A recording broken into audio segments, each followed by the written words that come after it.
Good evening. Welcome back to the Salisbury Forum. We hope you've had a good summer and an opportunity to see some of your family and friends. I'm Mary Close Oppenheimer, president of the forum. We have some terrific talks coming up. On October 15th, Nicole Perlroth will be discussing cybersecurity. It's in the news constantly these days, so that should be a really interesting talk. On Friday, November 19th, Sherry Turkle will be talking about technology and its impact on empathy and personal relationships. So I hope you'll mark your calendars and be sure to join us for those two talks. To be notified about these and other upcoming events, please go to our homepage, www.salisburyforum.org, and join our email list. You can also find us on Facebook. If you or your friends miss one of our talks, they're all available on our website under videos. We've always been extremely grateful to the Hotchkiss School, Salisbury School, and the Housatonic Valley Regional High School for hosting our talks in the past. Until we can safely get together in person, we will continue to bring you our speakers via webinars. The forum is run by an all-volunteer board without the help of any paid staff. As a result, every dollar you donate goes towards our operating expenses and keeping our programs free to the public.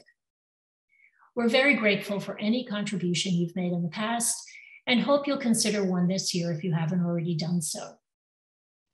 As always, please click on the Q&A at the bottom center of your screen to type in any questions you have for our speaker. Do not use the chat feature. A couple of poll questions will pop up during the talk. Once everyone's responded to them, they'll disappear and the talk will continue. So we're very pleased to have Eric Edstrom with us tonight. Eric graduated from West Point in 2007 and was subsequently deployed to Afghanistan, serving as an infantry platoon leader. He's been awarded the Bronze Star and later, after deployment, served as platoon leader for the Presidential Escort Honor Guard during the Obama administration. He's currently a senior fellow at the Eisenhower Media Network and has contributed to Politico, NBC, USA Today, The New Republic, BBC, MSNBC, Deutsche Welle, The Huffington Post, and others. His raw and heartbreaking book, Un-American, A Soldier's Reckoning of Our Longest War, could not be more timely. It's available with signed book plates at Oblong Books and Music in Millerton, New York. So I hope you'll buy a copy from them and help support our local bookstore. So with that, I want to welcome Eric to the Salisbury Forum. Thank you so much, Mary. It's fantastic to be here. And I wanted to thank you and all of the Salisbury Forum community for having me amongst the many esteemed speakers that you have had thus far. And by the sound of it, you have a fantastic group of speakers coming up shortly, so I look forward to tuning in. I'm going to quickly start up a slide deck here and throw it in presentation mode. And then I can sort of get started in as far as what I was hoping to talk about today, and then get through a little bit of an agenda for how I sort of see the talk unfolding, and then when we'll be able to transition to Q&A, and I really look forward to the questions that you have. So this evening, I put together a discussion about what is patriotism anyway. As Mary mentioned, I served in direct combat in Afghanistan, later on served in the Honor Guard in Washington, D.C., and have had a variety of experiences throughout my time in the military, as well as afterward, including up to this current moment where I'm still sort of assisting with what is called #AfghanEvac and the coalition of volunteers that are helping to get basically stranded American citizens, green card holders, Afghan allies, and their families out of Afghanistan and to safety in the United States. So without further ado, here is sort of how I'm thinking about the discussion and how it might unfold during the talk. So I'll quickly introduce myself. We'll talk a little bit about some of the experiences I've had. then sort of provide a sort of raison d'etre, or the reason for the existence of this discussion and why it's important to me and what I was hoping to convey to all of you. The third is, let's talk about what patriotism isn't. If we're going to talk about what is patriotism, let's talk about dispelling some of the myths associated with the current version of patriotism that's on offer in the United States, and maybe talk about some of the shortcomings of that form of patriotism and talk about how we could strengthen it further. Another component around this, and linking together with my own personal stories from military service, is why, if we want a just society, moral courage must always defeat loyalty, and how there's this sort of interconnection and tension between these values, and why it's important to ensure that moral courage and speaking out is a virtue held above many others. Number 5 is talking about sort of lobotomized patriots and how they're undermining the country they claim to love, and some of the shortcomings by adopting a blinkered, you're either with us or with the terrorists, sort of George W. Bush era form of patriotism, and how that can sort of continue to spiral out of control throughout the war on terror, right up to this moment today. Then I'll talk a little bit about sort of new priorities, and then transition to a bit of recent news and what I'm working on now. And then that, I imagine, will sort of twist and turn, wind, weave, and corkscrew through some interesting stories for you guys, and then open it up for Q&A. So quickly jumping into the first section, a bit about me. So Mary was kind enough to detail some of the overview, but I can go into a little bit more here. So after branching infantry, after graduating West Point, I went on to sort of follow through with what is a standard curriculum of military schooling that many infantry officers experience. So you go down to Fort Benning, you do all the sort of standard courses. Then I attended Ranger School, Reconnaissance School, Airborne School, and some others before getting to my first unit and duty station in Colorado Springs, Colorado, where I was part of 4th ID and deployed in 2009 through 2010 with a light infantry unit to a remote and rural part of Kandahar province, Afghanistan, in the southeast, where roughly 25% of the soldiers that were in my charge were injured or killed. And it was a traumatic and difficult experience that year, but I also got to see some of the long-term costs associated with combat and the types of costs associated with the war on terror more broadly, and how it continues taking even after the soldiers return home. Some have found it difficult to shake drug addiction, divorce, depression. There are many other sort of long-term consequences that could be attributable to the experience of being in this war. One of my own soldiers is actually serving life in prison in the state of Oregon for murder. And after returning back to the United States, was charged and found guilty of murdering someone in Oregon, stealing their car, and then using it to rob a bank. So the series of sort of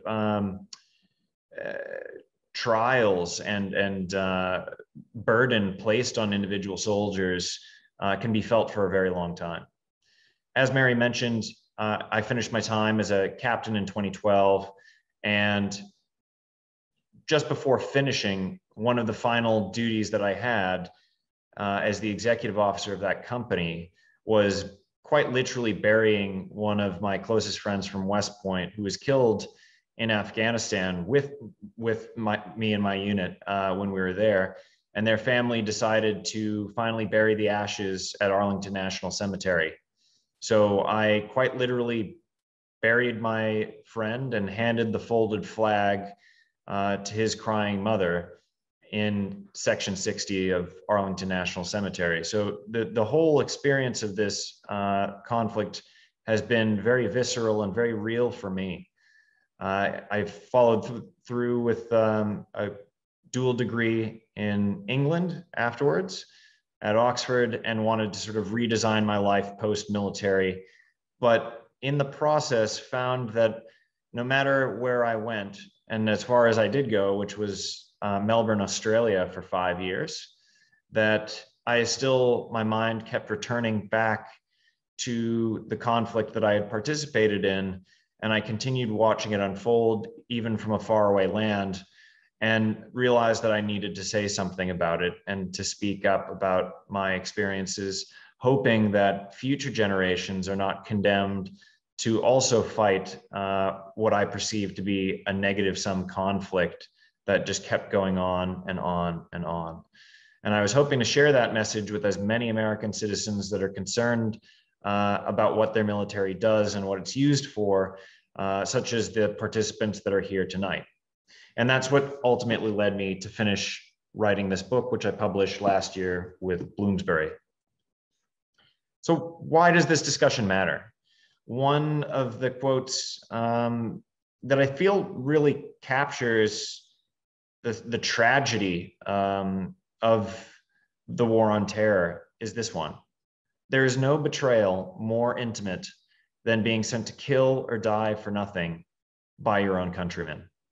That it is your service is on behalf of your countrymen. And that for this entire period of time, for 20 years, soldiers have been patted on the back at airports and cheered while they are simultaneously being sent by the elected officials who are patting them on the back and shaking their hands, and the other citizens back to their 4th year-long deployment in a war that everyone knows is self-defeating and self-perpetuating. We've known it for years, and now we're starting to really see what those results look like in no uncertain terms. It's hard to look at the situation in Afghanistan today and wonder what objective benefits had come from that conflict for the United States of America. We have spent last measure from Brown University's Watson Institute when I was writing this book was 6.4 trillion.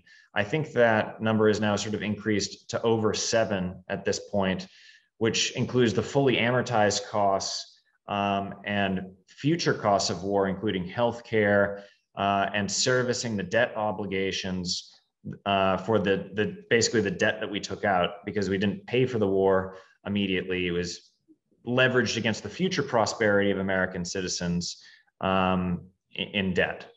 So what I'm hoping to convey is that what patriotism isn't is sort of a blind celebration of the military, that it should be more nuanced and look deeper than, having a sort of a ritual of shaking a soldier's hand in an airport. We need to ask why the soldier is being sent in the first place. And that's a much larger and much more onerous task, but it needs to be our task nonetheless to be good citizens. So from an article I wrote for The Nation, I just wanted to highlight this brief one paragraph, but soldiers and veterans don't need priority boarding, 10% discounts at gimmicky chain restaurants, or a few crinkled bills stuffed into a charity's coffee can. What they need is a nation that can find the courage and conviction to stop misusing their service. For 19 Memorial Days, the American public has been complicit in allowing our troops to be sent into a series of wars that everyone knows to be costly and self-defeating, while simultaneously maintaining the audacious idea that in doing so, they support the troops. But the truth is, that's not patriotism, that's betrayal. And that it's not just elected officials who needed to change their approach to warmongering in America, but it also needs to be a collective action of citizens as well, who are willing to protest write letters to their elected officials, basically vote someone out of office if their policies are not in the best interest of America or the American people.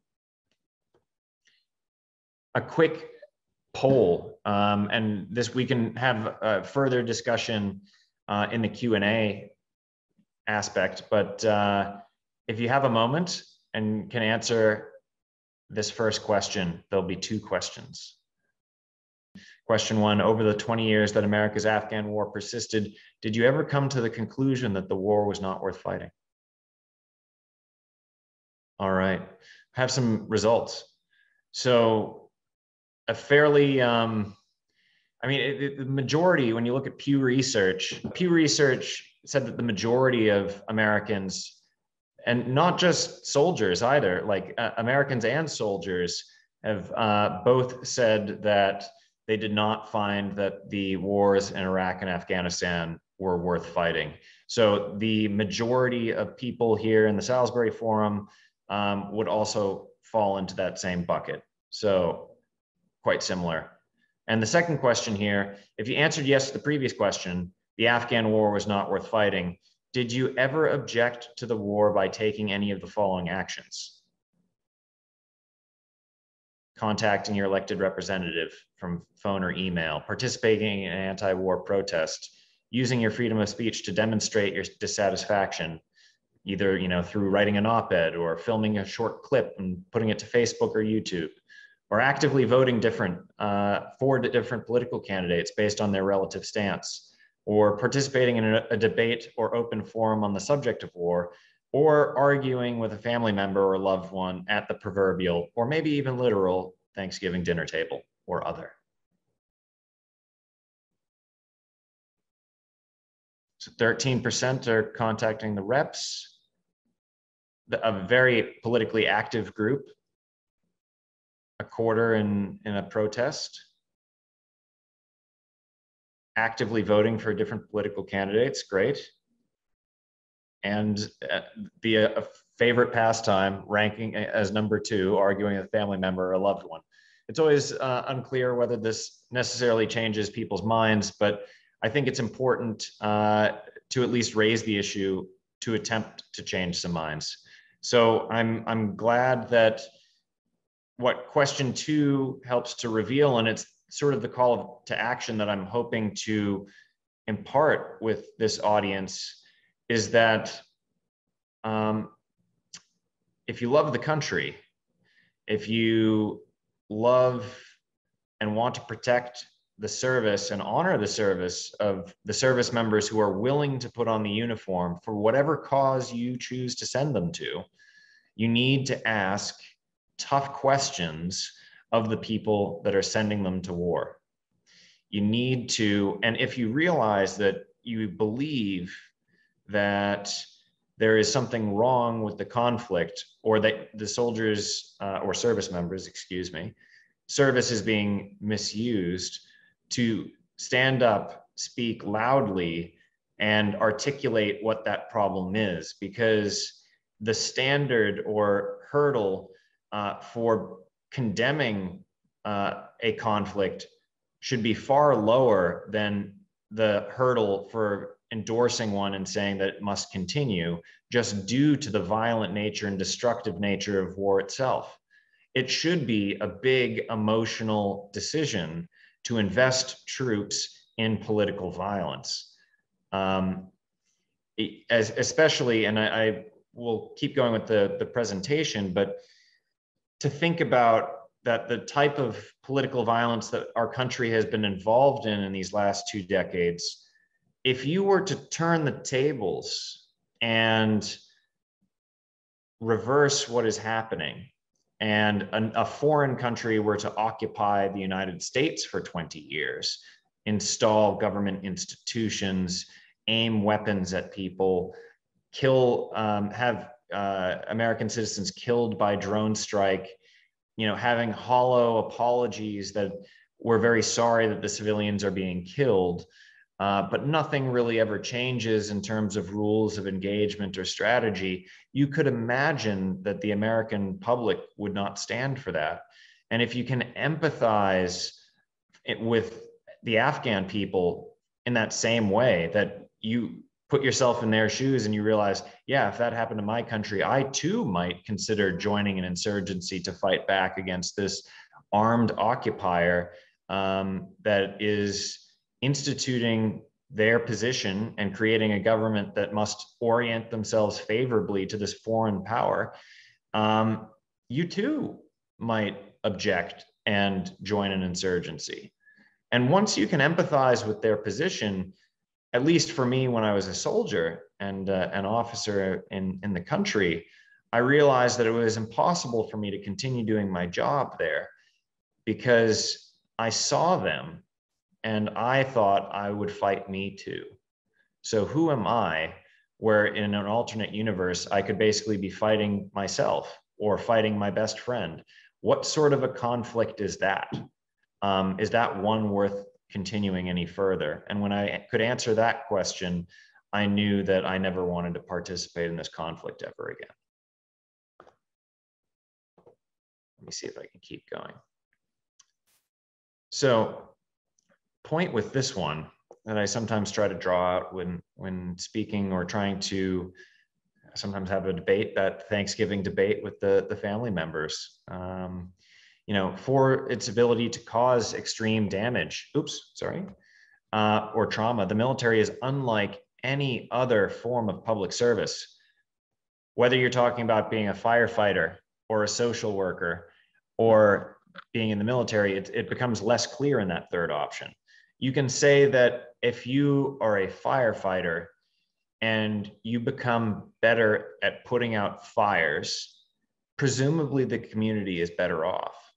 If you are a social worker or a teacher and you connect with disenfranchised youth and you put them on the right track, or you teach them math or science, and you are good at your job, and becoming better at your job only further trickles down into helping other people, then that too seems more like an absolute good, that you becoming better at your job is a good thing. But if you're in the military, it's highly dependent on the purpose for which it is being used, and that becoming better at shooting people or occupying a foreign country does not necessarily make the world a better place. It doesn't necessarily make America a better country to be in terms of safety. So if it is a relative good rather than an absolute good, you have to ask those really tough upstream questions. And a lot of society sort of disconnects the two, where, being in the military is always a good thing. That's not true. It's just not. It's a good thing to be part of a good cause. It is not a good thing if you're ending up harming other people in a war of aggression. It is entirely dependent on the mission set. And therefore, you should apply even more scrutiny on what that mission set is. And it is deeply intertwined and dependent on the nature of the war itself. And basically, even if you're thinking you're sort of applying sort of domestic force protection, it's not immune from the risk of having soldiers' service misused by the state. Here's an obvious example from Kent State in 1970. But the point is that we have to, if you're in the interest of protecting service and using someone's service wisely, you have to ask these tough questions. And for me, that's sort of at the heart of what patriotism is. Another point I wanted to sort of bring out is this is the US Army's own values. And if you use the first letter of each of the different values, they spell out leadership, LDRSHIP, as the easy way to remember it. But there's some interesting tension between some of the values that the military espouses. And the constant tension exists, in my mind at least, between loyalty and moral courage. And moral courage is a subcomponent of personal courage, where on the one hand, you're supposed to be faithful to the state, the military, and its mission. On the other hand, you are supposed to stand up for what is right. And if the mission of the state and the mission you are being sent on is not right in your mind, it should be your duty to condemn it. Open question, which of these values wins today in America? Well, I mean, if you look at sort of post 9/11 war on terror jingoism, if you're looking at the career torpedoing of the Dixie Chicks or freedom fries or anything else, you couldn't even in many cases get into mainstream media publishing stuff that condemns state actions in the war in Iraq and war in Afghanistan. It would be very difficult to have a blunt, uncomfortable conversation without being seen as, quote, being unpatriotic. And that's a problem, because there's nothing, or very few things perhaps, that are more patriotic than applying a certain amount of prudence around this issue.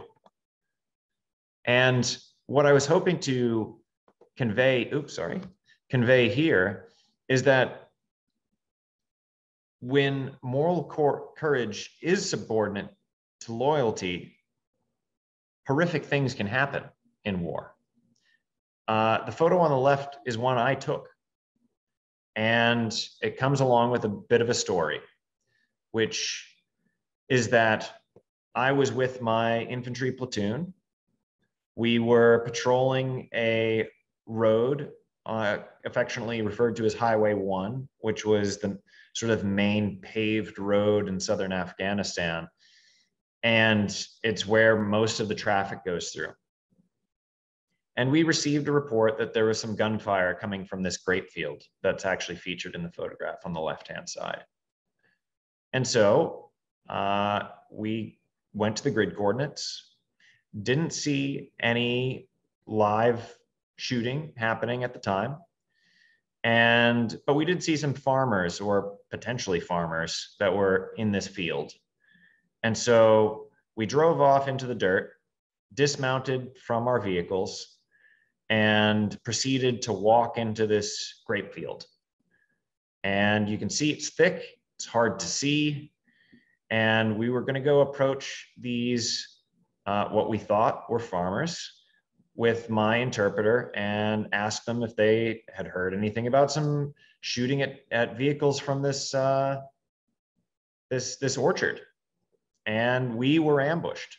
So immediately, just probably about 30 minutes prior to when this photo was taken, we were hunkered down, hiding against crumbly mud walls, as basically a variety of Russian-made machine guns opened up on our position. And we fired back through hand grenades and forced the insurgents to break contact. And at the same time, I called in close air support. So you have these Kiowa helicopters featured in that photograph, which are in the process of doing a gun run. You can see the smoke and destruction coming from the village nearby, where they are firing their rockets and 50 caliber machine guns. And I called for their help and said, hey, we're being ambushed. And they sent over 2 Kiowas. By the time they showed up, I told them on the radio that we did not have positive identification of any insurgents or Taliban fighters, and that they had broken contact, but they had gone further away from us towards this village. That was not an invitation to shoot up this entire village, but the Kiowa pilots took it upon themselves to do so. And what they didn't know was that at the same time, a drone was flying above their position, an unarmed drone, which recorded the scene. And on video recording, which I'm sure the US Army will never release, you could tell that the Kiowa helicopters had killed several civilians, and that there was a woman who had been killed in a burqa, lying down in a pool of blood, and some other civilians as well. And we did not know that as the platoon hiding in this grape field several hundred meters away. But when we returned back to the main base, and I was told by someone who watched the video feed that this had happened, I was extremely angry. I felt in some way betrayed. I felt humiliated. I felt angry. And I went into the operations center to see what happened. And in the reports by the US Army, they reported the incident as battle damage assessment unknown. Effectively, they lied. They lied that they had killed civilians, and they said it was just unknown. We never really know what happened, even though the video could articulate and show that civilians were killed. It was questioned on the radio from a senior officer to the helicopter pilots. And nonetheless, it was covered up. That's what happened. And that's what it looks like when loyalty trumps moral courage. And it's ugly in war, and it's ugly in society. And it's what happens as well is the negative effects on patriotism, as I mentioned. On the right-hand side, what you have here is a photograph from the Wall Street Journal. But the incident happened not far from my outpost. And to give you a sense of things, large buses of civilian traffic would drive around these very slow-moving American convoys that were looking for roadside bombs. And on this particular day, the Arkansas National Guard was the group that was out doing some route clearance. This bus, which is a normal practice for anyone who has been deployed to Afghanistan for any amount of time, sees this happen a lot, is that they don't want to wait in line for hours while the US military pokes around in the dirt and drives at quite literally 3, 4, 5 miles an hour down the road, keeping an eye out for command wires or any other sort of burlap sacks that might be filled with artillery shells or something. And the rear gunner of the Arkansas National Guard saw this bus trying to drive around them, at probably an 18-year-old kid. That's usually who the gunners are young junior enlisted. And rather than firing a warning shot, if they were really concerned, or something else that could have potentially disabled the bus, for instance, why not shoot out the tires? Why not shoot the engine block if you really felt threatened? Or worst case scenario, you could shoot even the driver. But like, and this is not endorsed by me at all, but those are options that you could have done if you were actually trying to stop the bus. That's not what this gunner did. The gunner emptied of basically not an entire belt, but many, many dozens of shots from his machine gun into the passenger cabin of the bus, killing many people and wounding several others. Again, in the US Army's reports, they said something to the effect of that they followed the appropriate escalation of force measures, and that an unknown vehicle at a high rate of speed was driving down the road.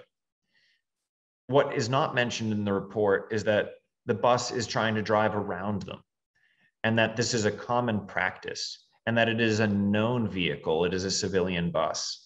And they didn't mention any of the things I did about how you could stop a bus in other ways.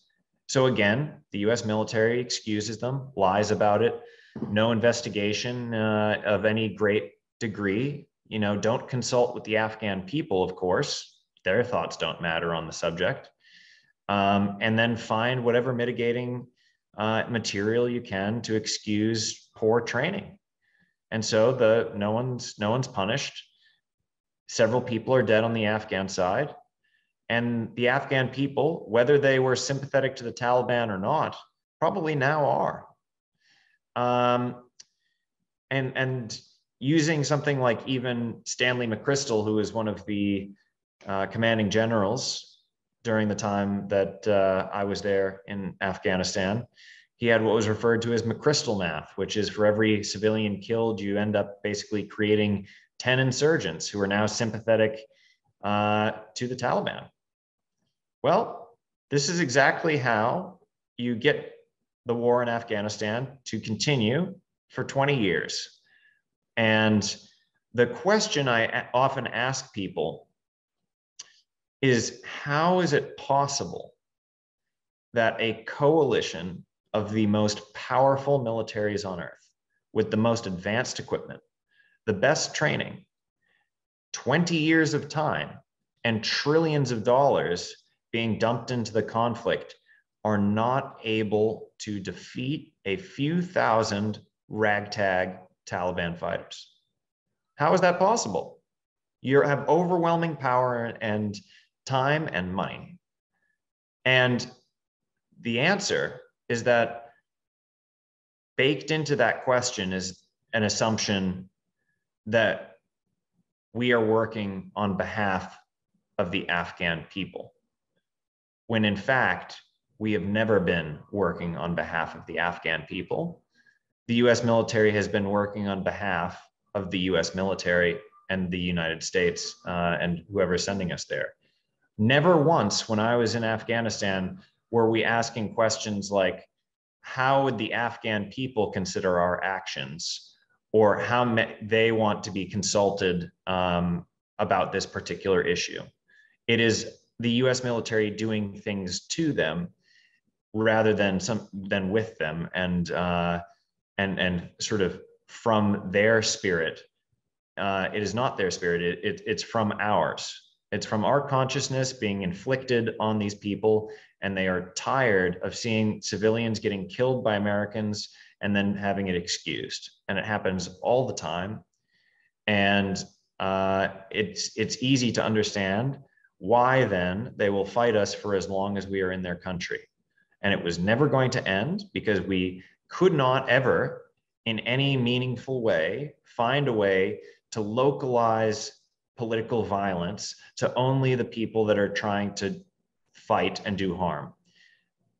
America has not been successful in that, and has harmed a tremendous number of civilians, inflaming the insurgency. So, what is maybe a different way to think about patriotism? And I really like this quote. I actually start the book Un-American with this quote, but it reads, "The difference between patriotism and nationalism is that the patriot is proud of his country for what it does, and the nationalist is proud of his country no matter what it does. The first attitude creates a feeling of responsibility, but the second, a feeling of blind arrogance that leads to war." Sidney J. Harris.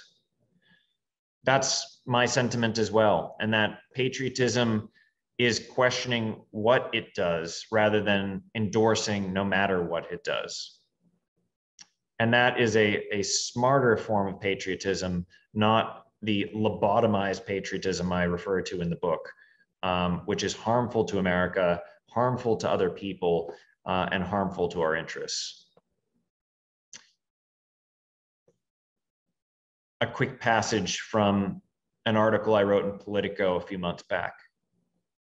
"The reason that America has been fighting a self-defeating, multi-trillion-dollar, 2-decade-long conflict in Afghanistan is because America is perfectly designed to fight self-defeating, multi-trillion-dollar conflicts. We are, as a country, hardwired for it. For the first 6 months, After I returned from war, thudding, backslaps, and free beers from well-meaning civilians numbed a sense of betrayal. It seemed like a pleasant enough cultural nicety, but over time, I realized that all of this thank you for your service stuff was just a culturally ingrained reflex, like saying bless you to someone who sneezes. When it comes to our military, the mantra of the public has become thank, don't think.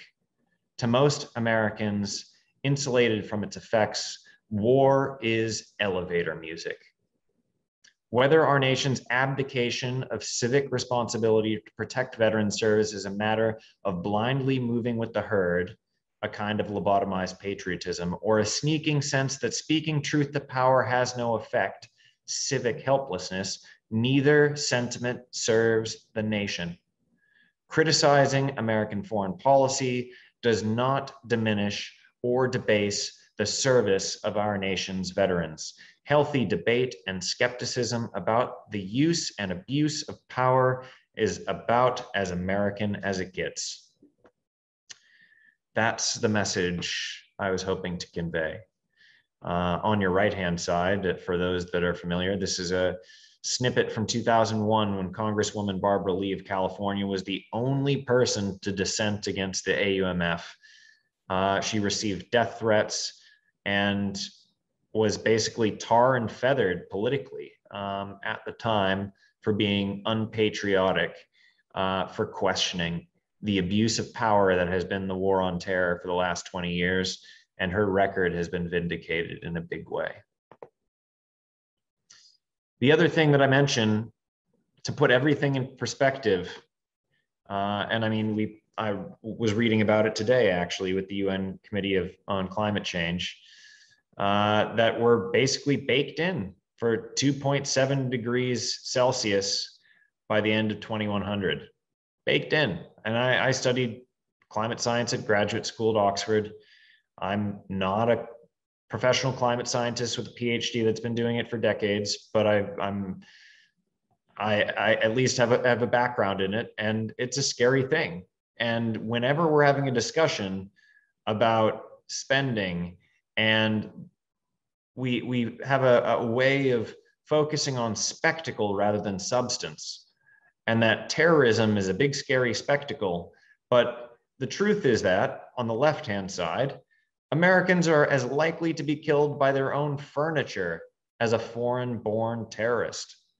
Other things that kill Americans more: bees, dogs. There's plenty of other causes that are far more dangerous than foreign-born terrorists, and yet we've been happy to hand over trillions to fight that particular threat, a risk that's not that big. Meanwhile, something that's actually an existential threat, like climate change, is getting pennies on the dollar. For the war on terror, you would be able to take $100 racks of bills, $10,000 bricks, and go from Washington, D.C. to Kabul and back 12 times. 12 trips. So it's something like 6 round trips, 12 lengths.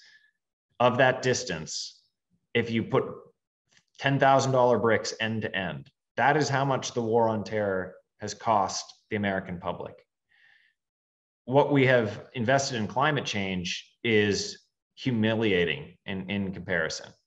So whenever we're talking about patriotism, sometimes the ambit gets focused very narrowly on war and soldiers and tanks and the defense budget. That's not the problem we need to be worrying about. And as part of a new breed of patriotism, we need to change that narrative. The last thing I wanted to discuss before sort of opening up to Q&A and make sure I'm doing okay on time, I think I'm all right, is that I've been participating in Afghan evac and the coalition to sort of get people out of Afghanistan and to bring Americans home, to get our Afghan allies out. I wrote this particular article in Politico 3 weeks ago, and intend to write some more. on the same subject. My own interpreter, who I can't use his real name still because he was left behind, is referred to as Rock. And Rock served the US military in 2009 and 10 and beyond, but while I was there, over a decade ago. He has been in the State Department's Special Immigrant Visa Program for 7 years. And he has completed every single step that's required of him, and he has not been issued a visa. I find that this is truly disgusting, humiliating for our country, humiliating for him. And plenty of Afghan interpreters have been murdered as a result of their service to our country during our war in their, in their country for our war. And we need to redress that as a country. One of the other sort of calls to action of the evening, I hope, is to apply pressure on the government that the evacuation is not done until we're able to get all eligible Afghan allies out of the country and to safety, and to process them and to give them the human dignity of a life where they do not have to look over their shoulder for their entire lives, wondering if they or their family are going to be at risk or murdered because they served our government. And today, our government cannot do that. They have failed them tragically. And I could not imagine who, as an ally in the future, would want to work with America, because we have shown, much like the war in Afghanistan itself, that this war was never about the Afghan people, not even the Afghan allies who were closest to us. We can't even give them the dignity of bringing them to a safe country after war. What do you think we think about the rest of the civilians that never served a US military interest? I mean, it calls into doubt everything that we're doing as a country. It's really, truly despicable. Also, I mean, as far as the evacuation itself goes, from the sort of insider's view and the traffic and conversation, is that there's a lot of people you could blame for the war on terror and the war on Afghanistan leading up to the Biden administration, but only the Biden administration, in my opinion, is truly responsible for that shambolic evacuation at the Kabul airport that happened last month. And why do I say that? Well, it's very clear that there was basically zero capacity planning that happened. We had control over regional air bases and airfields all over the country for 20 years. We've had 20 years to prepare for leaving this conflict, and you still needed volunteers to do it for them. That is where we ended up. And rather than going in advance and saying, how many evacuees, including all of our Afghan allies, are there, and where are they located? And even if that estimate is directionally correct, you could then take and match the demand created by those evacuees with the supply of aircraft to get them to safety, so that you could match that and get them out of these regional airfields, and you have more of them on hand, so you could do it faster, and you would not have what happened, which was a single choke point at Hamid Karzai International Airfield, where there's only one place in and out. And although the US did get something like 100,000 people out of Afghanistan in that amount of time, they could have gotten the rest, the other couple 100,000 Afghan allies who have now been abandoned, out with leisure and ease earlier with all of those other airfields. And that is not any other president's fault except for the Biden administration. And the State Department has done a truly horrific job in terms of managing the Afghan allies to get them over to the United States. So as part of my efforts here, I will continue to try to write and continue to try to help our Afghan allies get over to the United States. I mean, it's as bad as there being a West Point professor who is Afghan born. She graduated from the same alma mater that I did at West Point. She served in Afghanistan. She has Afghan relatives that are still left behind. And when the US pulled out, they did not bring her relatives with us. So her relatives have been left behind, and a West Point professor's relatives. And she has now needed to start a GoFundMe campaign to seek and solicit private help to evacuate her own family because the US left them behind. It's appalling. So happy to talk about that in questions and answers, and whatever else is on your mind. I have now reached the end of my ordinary program here and really look forward to the discussion that happens next. Thank you. Thank you so much, Eric. It's heartbreaking, you know, your stories. I mean, we've all been reading it in the news, but have your personal experience added to it. It just makes it that much more powerful. Anyway, so I encourage people to please put their questions into the Q&A and make them questions, not statements, so that Eric will be happy to respond to you. So I'll start in order that we've gotten them. From Philip Oppenheimer. Did you find that General Milley's call to his counterpart on China beyond his authority and perhaps reason for discharge? I disagree with his motives, but that should not be relevant. You know, he's wondering about, I guess, Milley's authority and position to do something like that. Yeah, I see. He said, actually, I agree with his motives, but that should not be relevant. I do not see that as a reason for discharge.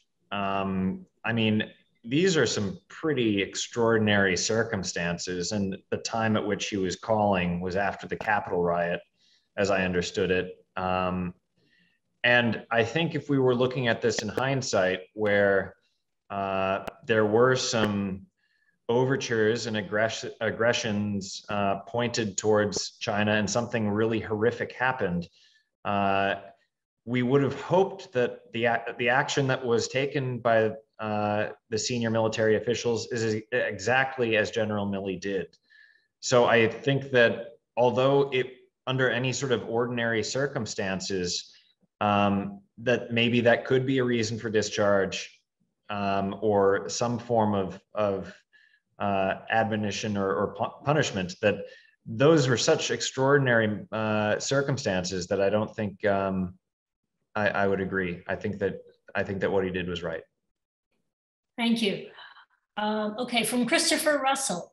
I would love to hear your thoughts on the recent revelations of the Joint Chiefs Mark Milley, again, decisions to reach out to adversaries over this past year. I don't know, that's sort of redundant, I guess, in terms of the previous question. I think it's similar, yeah. I'd love to talk. Yeah, I mean, I think that just the one extra thing I would add is, I mean, I don't know what's going to come out in terms of follow-on reporting, but the general clearly had a reason to do that, to have that conversation. I don't know if there were any other sort of other conversations that President Trump was having with him, maybe perhaps looking into a potential to instigate something to stir it up. And he had a reason. Let's hear what that reason is. And I imagine that it was not done flippantly, that he would call the colleague basically in China, the peer, to have that discussion. Okay, so from Anthony Montagani, would starting the evacuation process have kickstarted the fall of the Afghan government? Why were State Department warnings to US citizens to leave Afghanistan not enough to signal, at least to US nationals, to get out before the military would have had to go in and help them get out? Would starting the evacuation process have kickstarted the fall of the Afghan government? I mean, who are the people you'd be evacuating? Well, you'd be evacuating American citizens, so that shouldn't have anything to do with the downfall of the Afghan government. You'd be evacuating Afghan allies who had served U.S. interests. That could potentially, because the people that you'd be removing could be still in power within the Afghan government itself. But like, for instance, the special immigrant visa holders that we're talking about are garden variety interpreters that served Marines and U.S. Army. Removing them would not have, in my opinion, had any effect on the government of Afghanistan.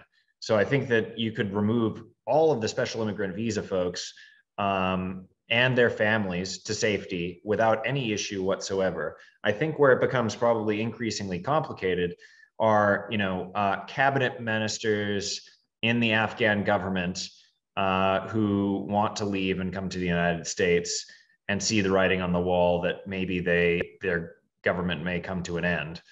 That becomes obviously far more tricky. And if you pull those pieces out, it'd probably, I imagine, be a bit like a game of Jenga.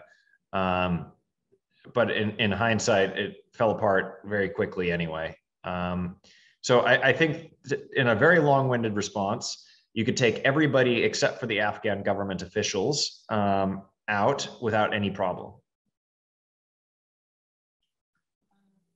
Okay, thanks. From Roberta Haas, how does the Afghan war and the debacle inform the US regarding future foreign wars? What have we learned?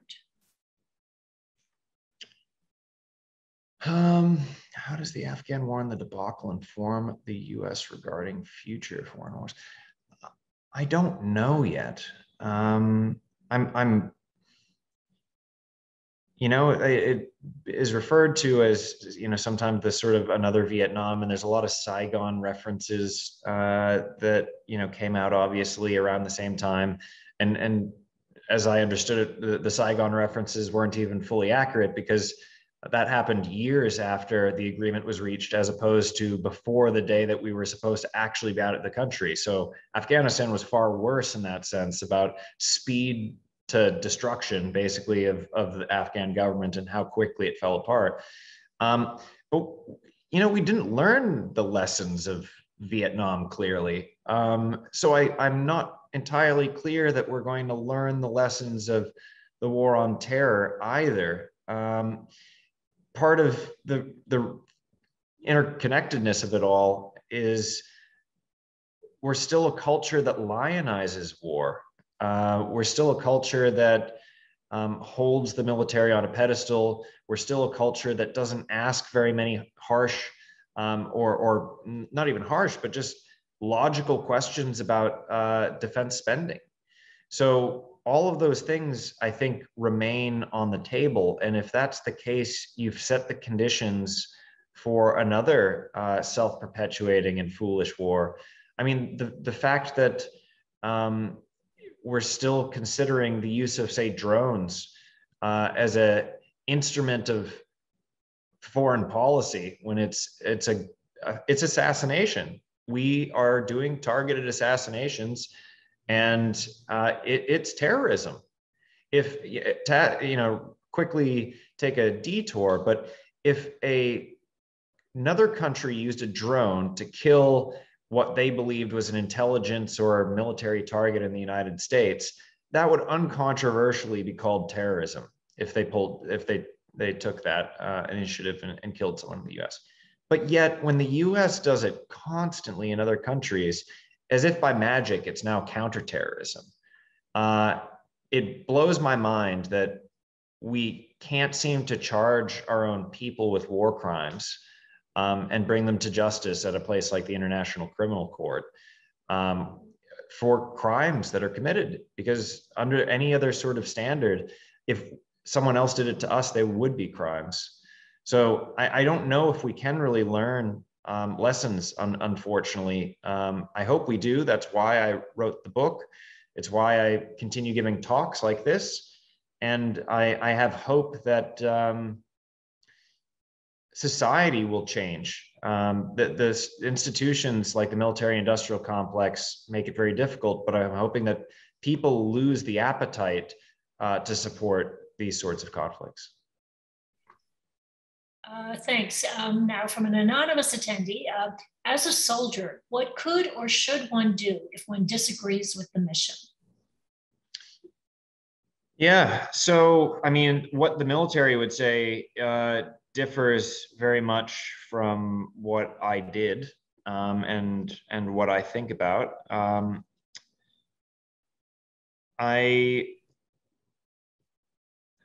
As I mentioned, military service in my mind is not an absolute good.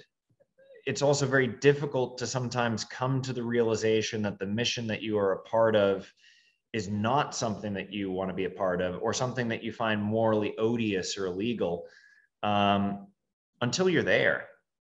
And once you're there, in some cases, there's no getting out. So you get into a really tough position there. And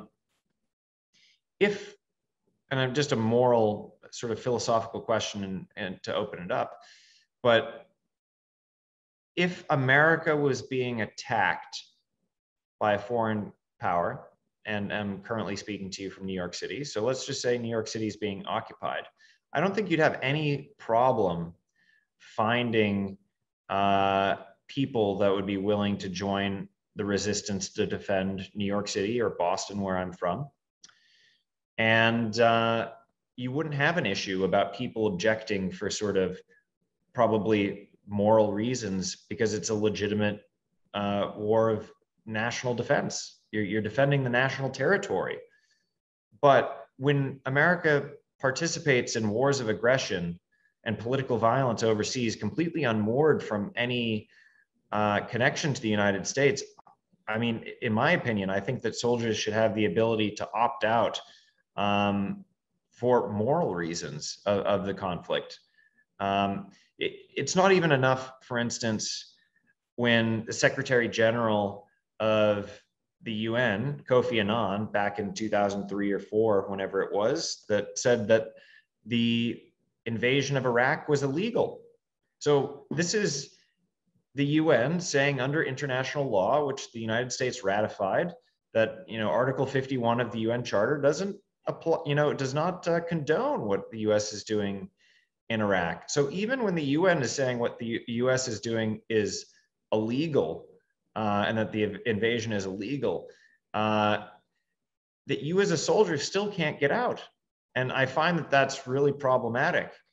I mean, in reality, if you choose not to serve and you refuse to deploy under UCMJ, you'll likely go to prison. I think that you should consider doing that if you believe that that's the right thing to do.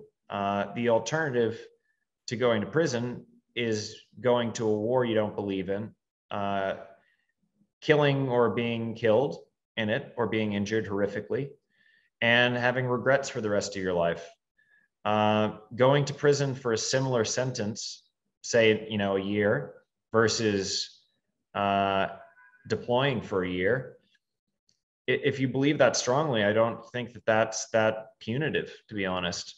I mean, my experience was that I asked to be removed from my position when I recognized that the US lied about the civilians being killed. My battalion commander said that he would find another officer whenever one was available, and I would be switched basically to a staff position or something like that, where I could continue serving through the rest of my contract, but not on the pointy end of the spear where I was forced to kill people. And for me, and then of course you get into the philosophical bit of well, you're still supporting the war, so aren't you still sort of in the same position? But it's, at least for me, and as intense as it was, felt less morally egregious to be further away from it. And I had signed a contract, right? I went to West Point and I signed a contract, and I owed the country some service for having my education paid for. Whether the US should have prohibitively expensive education that encourages people to join the military for that exact purpose is another matter. But yeah, basically objected and said, like, I find this war detestable and immoral. And it was towards the end of deployment. And I mean, they basically tried to get me fired from my job, which I welcomed because I didn't want to be doing it. And then anyway, long story, which you can read about in the book, nothing came of it at the end. But I also served the entire deployment end to end with my unit. So I did the job. So I never actually was able to get out of my position anyway for moral reasons. It makes me think back to when I was in high school and beginning of college, you know, the massive protests in this country against the Vietnam War, and where some people left and went to Canada to get out of serving. It took, you know, I don't know, well over a year, you know, a couple of years probably at least, of major protests, which I think did eventually have an impact in terms of our involvement in Vietnam. And I guess for something like Afghanistan, it would take the same thing. Now I think one of the big differences, and you can comment on this if you want, was that then we had a draft. And so people from all walks of life around the country were all potentially getting drafted into the military. A lot of people stayed in school and got much more education than they otherwise would have to get out of it. But you know, congressmen's children and you know, people around the country, wealthy and poor, were all potentially vulnerable to being drafted into Vietnam. Now with a volunteer army or military, a lot of people I think feel removed and they don't have the same skin in the game. Yeah. And that may also have an impact on how much people are willing to go out of their way to deal with something they maybe don't believe in. Yeah, I would agree with that. I mean, like, why did our country allow this to happen for so long? Well, I mean, like, there was no financial implications for you. Your taxes didn't go up because we just kept paying for it in debt. So you didn't see it on your price tag for ordinary taxpayers to be like, oh God, I'm paying like $6,000 more per year so that people can go to Afghanistan and Iraq and get shot at. That's stupid. So that never happened. There are fewer body bags on the American side, you know, coming home relative to Vietnam. The skin in the game aspect is also noteworthy and worth mentioning. Yeah, I mean, like, it would be a very different story if you did a draft of children of the 1%. You know, like, that would be a very different, a different perspective, and it would probably not have the same outcomes. Yeah. So now there's a question. Ronan Mokriski said, botched withdrawal notwithstanding, do you give Biden credit for doing the bold thing and ending this misguided war? Absolutely. Yeah, no, it was 100% the right thing to do, and the execution was terrible. That's the executive summary on that. But like, I wish we got out a long time ago. In fact, I wish we never got in with a conventional footprint, and we could have avoided all of this altogether. But yes, I 100% agree with President Biden's decision to get out, and he could have done it many different ways. And even now, I think it's pretty ugly. Yeah. Okay. So John Dipple asks, to what extent, if at all, do you feel your rights to speak out were or should be restricted when you entered the military? So, I mean, this is a broad question. I mean, I'm generally, as far as the pendulum going one way or the other on the spectrum, I definitely am on the side of free speech and people being able to say what they'd like to and have opinions about stuff.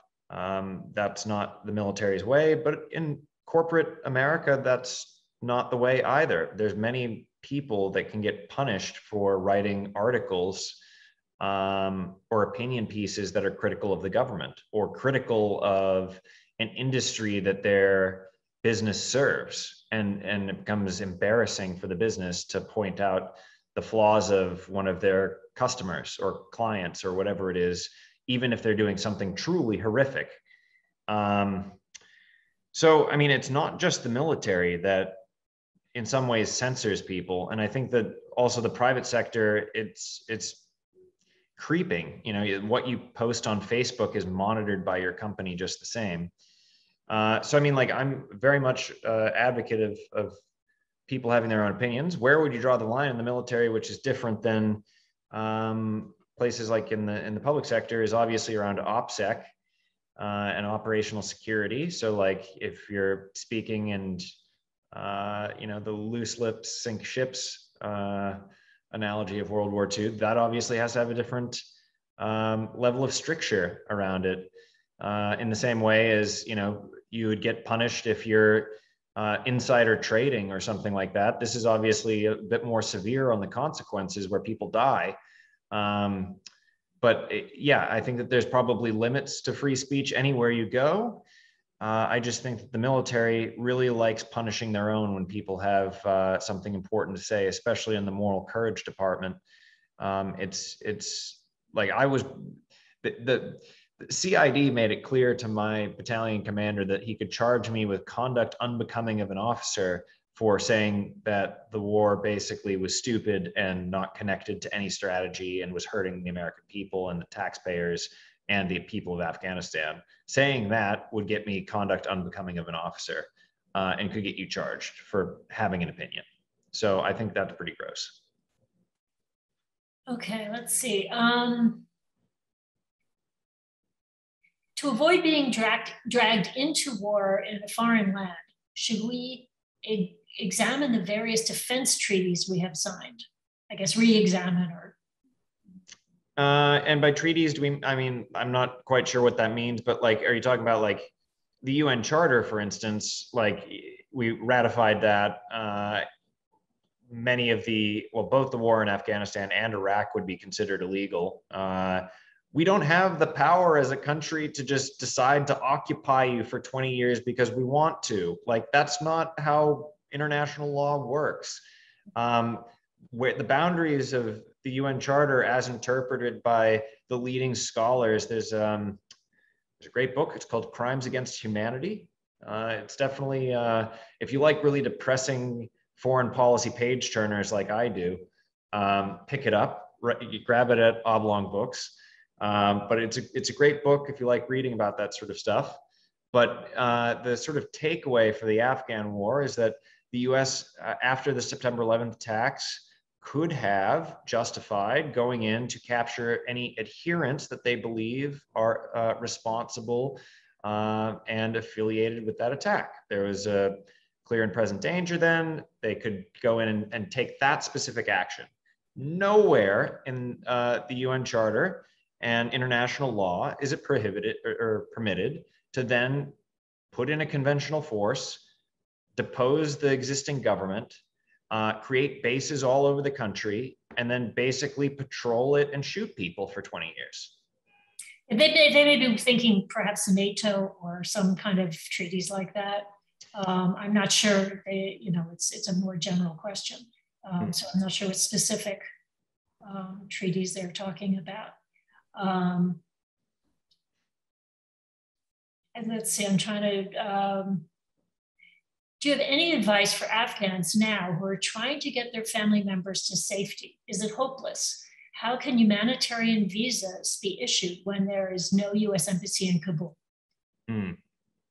Well, I'm not an immigration lawyer. I'm not a humanitarian parole specialist. I think if you're trying to get your family members to safety, are you someone who has a pending visa for the US? In which case, the thoughts that I might have would be very different than if you were just an ordinary Afghan family that doesn't like the Taliban and wants to be away from them.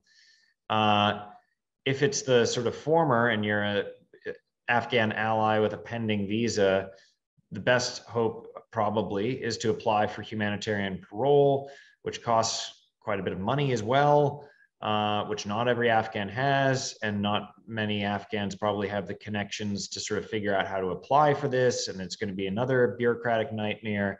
But the problem is that the Taliban is not letting people out of the country without a valid visa to leave the country.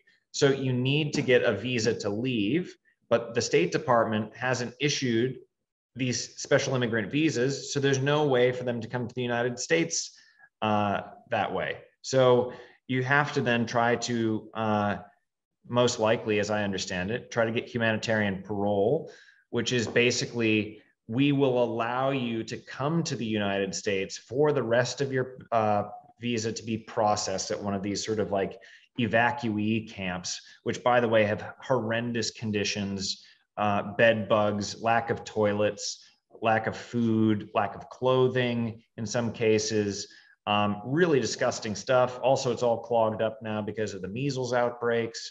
So now there isn't a lot of throughput through the system to come to the United States. So, I mean, to be completely honest, to be exhaustive about your options, there are three choices you have. One is try to leave by air. Chances are very low right now, especially if you don't have a valid visa, so you're probably not getting out that way. Two is ground, and that is effectively you either have to find like an Uzbek or a Pakistani visa to be able to enter into one of those other countries, and then get across the border. That's probably a higher probability. Or the third option, which is basically wait and see and hide in a safe house and hope that the US government does the right thing and starts issuing some of these visas. But there's no clear timeline. Secretary Blinken on the 13th, when he gave his speech to the US House of Reps Foreign Affairs Committee, couldn't even tell the American public how many special immigrant visas there are in Afghanistan still left behind. He couldn't even do it on national television. They directly asked him. He has no idea, which doesn't bode well. And there's no, in my opinion, there's no cavalry coming to help get these people out. It's likely to probably be some ugly, privately funded effort of private jets, and only few people will get out that way. And the rest, I don't know what's going to happen to them. Okay, let's see. What should have been the US, in your opinion, the US response to Afghanistan after 9/11?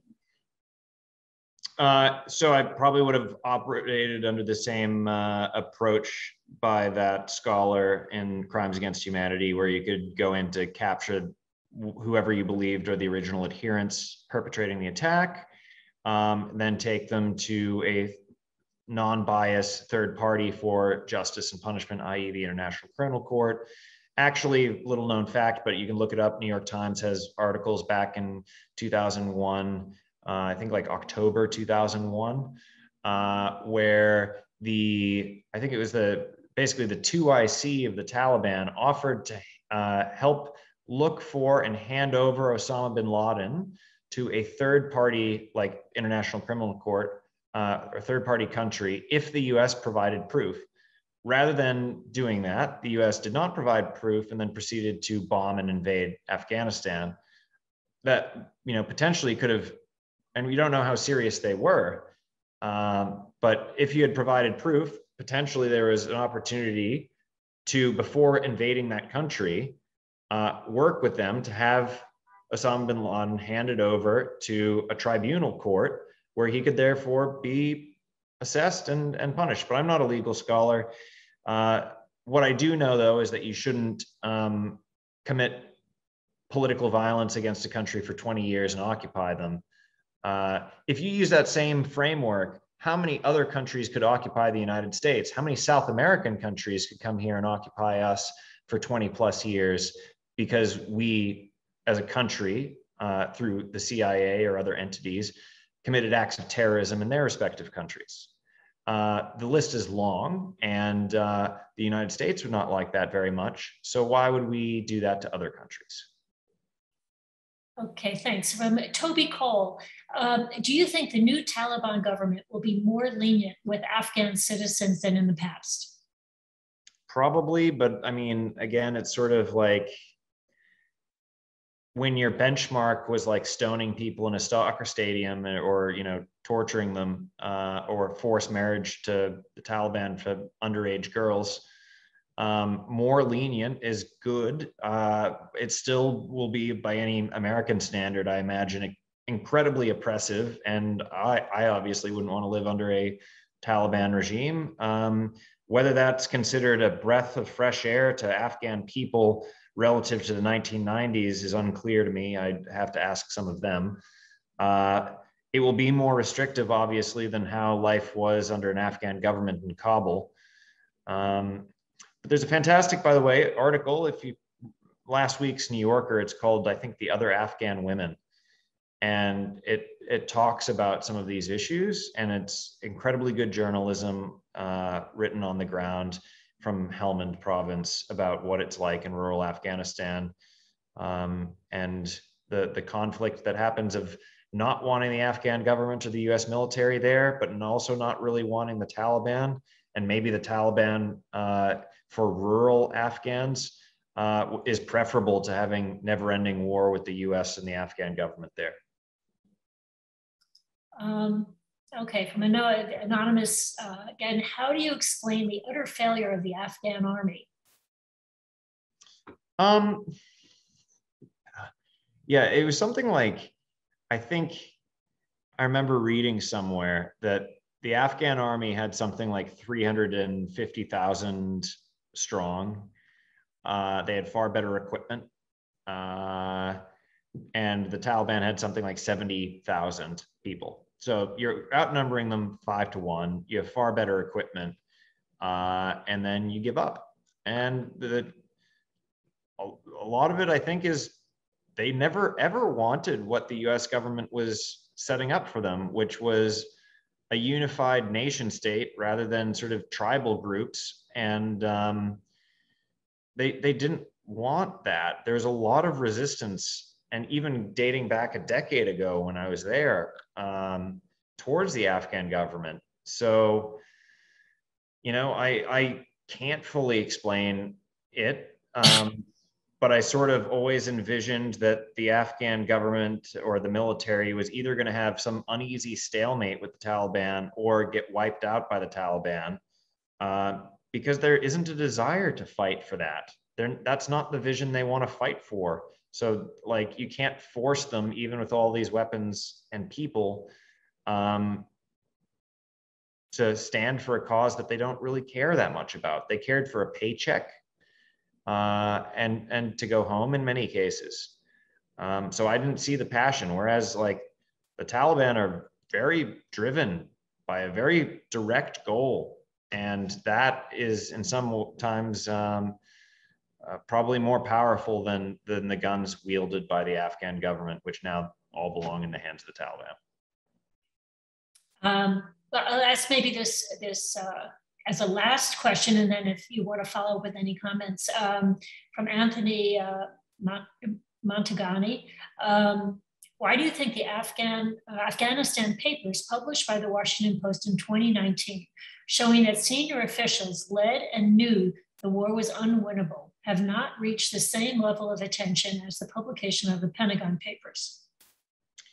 I mean, frankly, if you didn't know that senior officials and the rest knew that the war was unwinnable, you haven't been listening. It's been for years that this was unwinnable. You didn't need the Pentagon Papers in 2019 to tell you that. There's plenty of other journalism along the way that showed how self-perpetuating all of it was. To me, like, when the when the Afghanistan Papers came out, I looked at it and it was just like, yep, there's no bombshell in there for me. I just looked at it. I'm like, what else you got? And, like, where's the salacious, wild stuff? And you're like, oh, Afghans, Afghan government officials were taking home bags of money that the US was giving them. Not surprised. Like, some generals or colonels thought that, like, this whole thing was a disaster or a shit show or whatever, quotes that they use from different internal documents. And you're like, yeah, we're all on the same page. So it didn't actually feel to me like a real bombshell. So maybe that's part of it. And I mean, I'd say also, like, why else didn't it get more attention? I think people cared more about ending the Vietnam War than they cared about ending the war in Afghanistan. It just sort of just went on like elevator music, as I describe it as. Like, very few Americans actually getting injured or killed, not seeing it in my paycheck. Who cares? And that's how it went on for years. So whereas the Pentagon Papers, like every day, the footage, as I understood it, of bodies being unloaded. And I mean, the types also of crimes that the U.S. perpetrated in the Vietnam War, of using chemical weapons, of Agent Orange, and all of the rest, indiscriminate civilian bombings, were far more in your face than what happened in Afghanistan, which, yes, across the war on terror, it's something like over probably about 130 9/11s worth of civilians have been killed. It's a big number, and it's horrific. Vietnam, the estimates are up to sort of 2 million for sort of second, third order consequences of people. It's heinous. And, we're not using the same types of weapons against civilians that I think the US found incredibly detestable. People don't seem to mind too much when a wedding party gets obliterated by a US drone strike, or some, dad and their son out in a farming field, or a motorcyclist gets wiped out or whacked. They don't seem to care about ones and twos like that, even though it happens all the time. But like taking entire fields and dropping napalm on it, killing lots of farmers is much more in your face, I think, also cinematically for the news. So probably lots of different reasons. I probably don't have the ultimate answer, since I'm not a historian. But thank you so much, Anthony. Anyway, well, I think it's almost 9 o'clock. So, Eric, I want to thank you so much for joining us tonight, for sharing your experiences. I think your book is going to be heartbreaking, but really important to read. And hopefully a lot of people in our military and in our government will take some time to read it. And so before we say goodnight, is there anything else you want to say? Or no, well, yeah, the answer is yes. I'm grateful to all of you for tuning in. It's a hard message. It's not always comfortable to talk about. And all of you are here because you have opted in to hear that message and to be part of this discourse. And in that way, you are helping the problem. I hope that you can take some of the things that maybe we discussed today, and make that ripple out a bit further. I can speak all day long, but we need other people to continue to speak, and they need to speak to others, and it needs to keep rippling out until we see the change that we want in this country. And that it's not a country ordained by military might or $1 trillion defense budgets each year, that we have a certain sense of human dignity about ourselves, and we can create a better future without having to compromise on ourselves, our values, or the planet. So I really hope you have a fantastic weekend. Thank you so much for listening to me blab for a bit. And I wish you all the very best. Thank you, Eric. And thank you, everyone. Good night.